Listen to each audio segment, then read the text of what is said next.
दिनचर्या में जो भी हम कार्य करते हैं, चाहे ऑफिस वर्क हो या किसी शॉप में हमारी ड्यूटी हो, उस कार्य को अगर हम 8 से 8 ड्यूटी समझ के करेंगे तो वह बोझ लगेगा, परंतु वह कर्तव्य समझेंगे कि वह हमारी आवश्यकता है, तब उस कार्य में आपको आनंद आएगा। जानते हैं इसके पीछे का क्या रहस्य है भाइयों? एक नगर में एक राजा साहब थे। उनके राज्य में भयंकर सूखा पड़ा। जिस प्रकार से आजकल कोरोना है,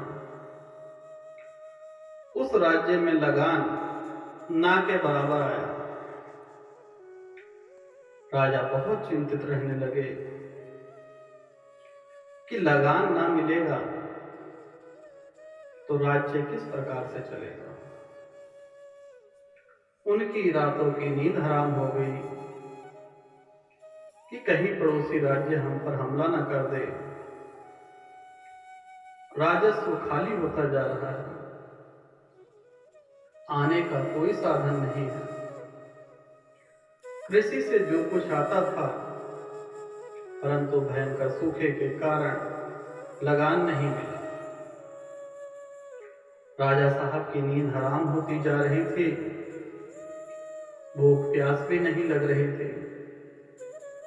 वह देखते हैं उनके माली दिन भर मेहनत करते हैं और चैन की नींद आराम से सो जाते हैं, परंतु राजा साहब को मखमल के बिस्तर पर भी नींद नहीं आती। रात भर करवटें बदलते रहते। धीरे धीरे उनका स्वास्थ्य भी बिगड़ने लगा। उस राज्य में एक साधु महात्मा आए। राजा साहब ने कहा कि गुरुवर, दिन ब दिन मेरी जो है तबीयत खराब होती जा रही है, रात को नींद नहीं आती, हर वक्त बेचैनी रहती है, राजस्व का भी बुरा हाल है, मुझे भय सताता रहता है, मुझे भय सताता रहता है कि मेरे राज्य पर दूसरे राजा हमला न कर दे। तो साधु कहने लगा कि राजन, घबराओ मत, इस समस्या का समाधान तो बहुत आसान है। आप अपने बेटे को उत्तराधिकारी घोषित कर दें, उसे राजा बना दें और कुछ दिन आराम कर लें। राजा कहने लगा, महाराज जी, आपकी बात तो बिल्कुल सत्य है। विडंबना यह है कि बालक बहुत छोटा है। 10 वर्ष की आयु में वह कैसे राजपाट करेगा? तब साधु कहते हैं, तो एक काम करो, यह सारा राज्य मुझे दे दो। तो राजन कहने लगे, जैसी आपकी आज्ञा गुरुवर। तो गुरुवर को वहीं पर बैठे बैठे राजन ने उस इलाके का राजा घोषित कर दिया, जिस राज्य में रहते थे। और राजा को, जो साधु था, वो राजा हो गया। तब राजा जो थे उनसे पूछने लगा साधु कि राजन, आप क्या करोगे? राजा कहने लगा कि मैं व्यापार कर लूंगा।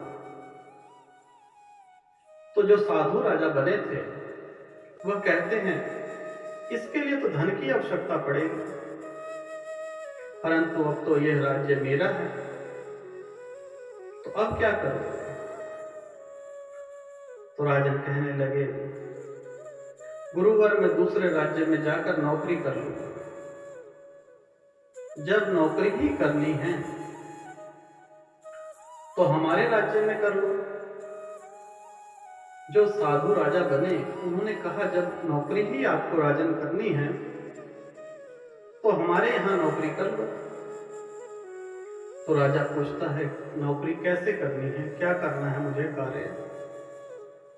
तब साधु कहता है कुछ नहीं, मैं तो साधु हूं, मैं अपनी कुटिया में रहूंगा, जो ये राजपाट है इसके देखभाल करते रहना। अब राजा ने वही कार्य करने शुरू कर दिए और जो नए राजा थे वह अपनी कुटिया में विराजमान हो गए। 6 महीने बाद साधु अपनी कुटिया में से वापस आए और राजन से मिले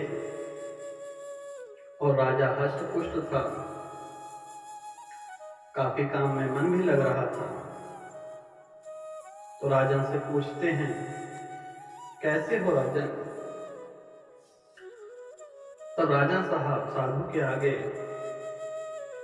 नगमगन मस्त होके उनको चरण प्रणाम करते हैं और कहते हैं कि अब तो मुझे भूख भी लगती है, प्यास भी लगती है और कार्य में मन भी लगता है, तो इसका राज बताइए गुरुवर। पहले भी मैं यही कार्य करता था परंतु थकान रहती थी, लेकिन अब आपने ऐसा क्या चमत्कार किया जिससे मेरा जीवन ही बदल गया। तो साधु कहता है कि राजन आपने वही कार्य किए जो पहले भी करते थे, परंतु वह बोझ लगता था आपको और वह बोझ आपने मुझे दे दिया और आपका कार्य कर्तव्य में बदल गया, जिससे आपको करने में आनंद प्राप्त होने लगा।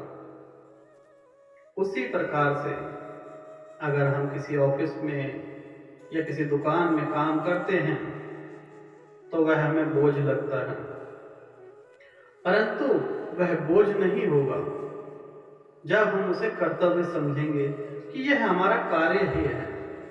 तो जीवन आनंद से भर जाएगा और आपको उस कार्य करने में खुशी प्राप्त होगी। तो अपने जीवन को बदलना चाहते हैं तो कार्य को बोझ न समझें, अपना कर्तव्य समझें और जीवन बदल लें।